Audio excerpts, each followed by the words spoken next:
বন্ধুরা আবারও একটা নতুন ভিডিওতে স্বাগত জানাই। আবার একটা নতুন ভিডিও নিয়ে চলে আসলাম। আজকে মটরশুঁটি চাষ এটাই দেখাবো, কি করে মটরশুঁটি বীজ বপন করবে, A to Z সব দেখতে পাবে। বীজগুলো কিন্তু জলে ভিজিয়ে রেখেছি এক রাত, এবার 24 ঘন্টা মতো জলে ভেজানো থাকবে, আবার সকালবেলা জল নিয়ে নেব।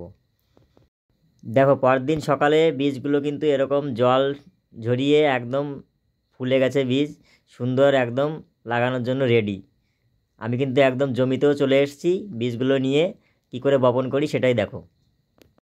তার জন্য বীজগুলো লাগানোর জন্য তোমাকে একটা সুন্দর মাটি তৈরি করতে হবে। মাটিটা কি করে তৈরি করেছি, মাটিটা একদম ঝুরঝুরে করে নিয়েছি। নেওয়ার পর এরকম রো তৈরি করে নিলাম। 4টে মতো রো তৈরি করেছি আমি অল্প পরিমাণেই লাগাবো। এবার দেখো কি করে লাগাচ্ছি সেটাই দেখতে থাকো।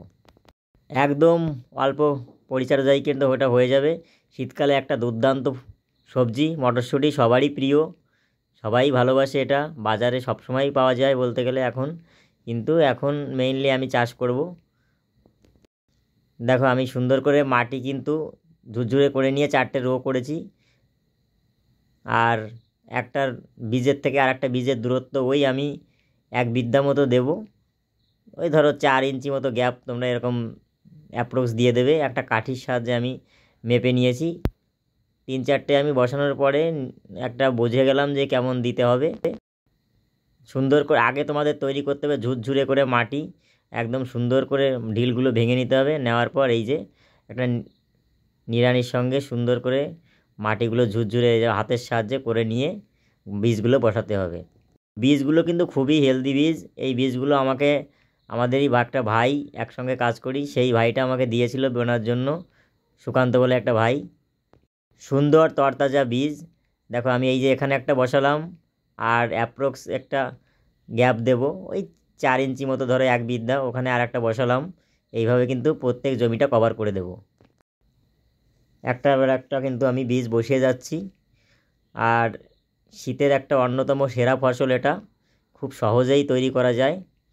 আমি এখন আজকে বীজ বপনে দেখালাম, এরপরে পরবর্তী আপডেটও দিতে থাকবো। আশা করি আমাদেরও ভালো লাগবে। আর সবাইকে বলে রাখি, যদি আমার ভিডিওগুলো ভালো লেগে থাকে অবশ্যই একটু চ্যানেলটা সাবস্ক্রাইব করে লাইক কমেন্ট শেয়ার করবেন, এটাই সবার কাছে অনুরোধ। দেখো এই যে কিন্তু আমি রোর উপর দিয়ে এইভাবে হাতের সাহায্যে বীজ বপন করে দিচ্ছি। রো টুর আমি একটা রো থেকে আর একটা রোর দূরত্ব দিয়েছি 1 ফিট মতো। আর একটা গাছ থেকে একটা বীজ থেকে আর একটা বীজের দূরত্ব দিয়েছি ওই 4 ইঞ্চি বা 1 বিঘা মতো। এইভাবে কিন্তু আমি পুরো জমিটা কভার করেছি। আর প্রথমে এইভাবে বীজগুলো দিলাম, এবার তারপর আস্তে আস্তে এগুলোকে মাটি চাপা দেবো।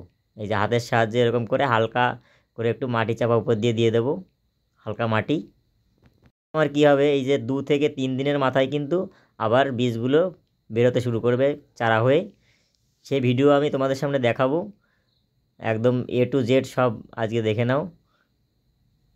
তোমরা যারা এখনও এটা লাগাওনি অবশ্যই লাগাতে পারো, সে ছাদে হোক বা বাড়ির পাশে যেখানেই হোক, তোমরা অনায়াসে কিন্তু করতে পারবে। খুব সুন্দর মটরশুঁটি হয়, দেখে নেবে, একটু ভালো দেখে বীজ নিয়ে আসবে বাজার থেকে।